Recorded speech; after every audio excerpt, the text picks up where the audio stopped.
আমি মনে করি একজন মুসলমানের কাছে সকল ধর্ম বর্ণের মানুষ নিরাপদ থাকবে, সকল মানুষের মর্যাদা থাকবে। এইটা একটা মুসলমানের নীতি। দলের পরিচয়ে থাকুক তারা গণবিরোধী, তারা জনগণের দুশ্মন, তারা মানুষের রক্ত চুষে যেতে চায়, তারা ক্ষমতা চায়, অর্থ চায়, ধনী হতে চায়, লুট করতে চায়। তাদের পেটে হাতিয়া দুযোগ, তাদের পেটে হাজার হাজার কোটি টাকাও যদি ঢুকিয়ে দেন সেগুলো পুরে ছারখার হয়ে যাবে। তাদের ভিতরে সন্তুষ্টি নেই।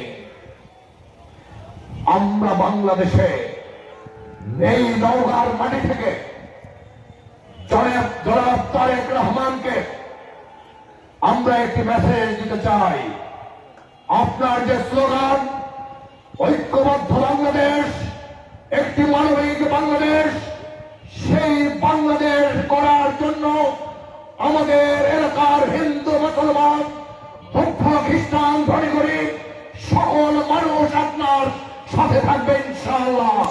আপনি বাংলাদেশকে একটি সঠিক পথে পরিচালিত করবেন আগামী দিন, যেখানে আমাদের মানুষ তাদের সম্পদ তারা তাদের মতন করে ব্যবহার করতে পারবে, তাদের জীবনের নিরাপত্তা থাকবে।